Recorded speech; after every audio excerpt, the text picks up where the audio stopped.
And I am now going to introduce to you the Executive Director of Local Government Division, Meis. Kate, come on up. And that was a part of my instructions I forgot to read at the bottom of the map. So. Well, welcome to the 25th Annual Yosemite Conference. It's a pleasure to be in this space, period, and let alone to have this exciting anniversary to celebrate. As Jake said, this is a very special place for our organization since under Judy's leadership 25 years ago, the Awani Principles for Resource-Efficient Communities were developed and signed here and have been coming back every year to continue to find inspiration and to build capacity and leadership across the state. So over the last quarter of a century, which is hard to imagine and crazy to even say, we've seen out of this conference and out of the principles a real change in California. We've seen the issues that the principles outline really take hold. And just thinking about some of the more recent victories, I mean, we now have a Strategic Growth Council. We have sustainable community strategies. We have Sustainable Groundwater Management Act. We have a health in all policies approach for the state. We have billions of dollars going into climate initiatives across the state. So we have a lot to celebrate over the last 25 years. These victories and many, many more just like them that can, in large part, I think, be attributed to leaders like all of you in this room and conferences like the Yosemite Conference who have continued to foster that leadership and the momentum across the state. But we know that we're not done, far from it. We have a lot of work still to be done, and part of that is not having fully met our responsibility to create safe communities for all our community members. When we don't have safe water for community members to drink, when we don't have safe roads and bridges for our community members to drive on, we have a major problem. We only dedicate 2.4% of our GDP to public infrastructure. That's nearly half of what it was 50 years ago.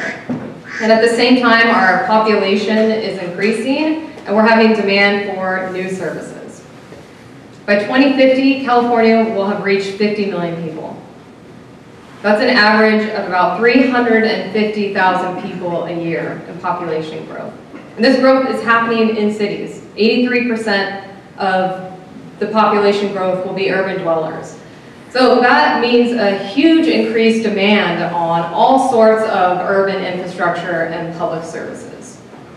And I don't know about you guys, but I don't know of a lot of extra money laying around to make up this deficit and to be able to meet the growing needs of the future.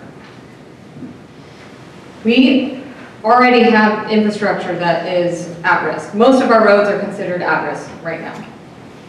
We would need to double our investment in roads just to keep the status quo. We would need to invest $82 billion in the next decade to bring them up to best management practices. For our water infrastructure alone, we would need to invest $44.5 billion. So we're going to need to get very, very creative very quickly here. And we know that public funding has not kept pace to be able to do this. State and federal aid has been cut in half since 1975. Sales tax is declining because of a push towards online sales and more of a services economy. And like I said, we have an increased demand. So we're looking at how to meet this demand when we're limited in the taxes we can levy and the fees we can levy. So, we have a real challenge. We know that climate change is going to put greater uncertainty and risk into this equation. We know that cities are at the center of this.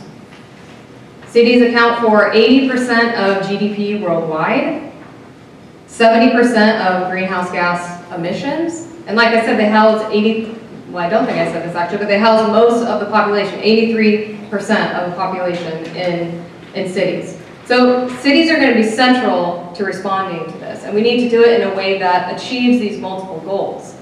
So cities and companies that understand the opportunity at the nexus of our infrastructure needs, of addressing climate change, and of meeting our growing population are going to be well poised to succeed in the new economy.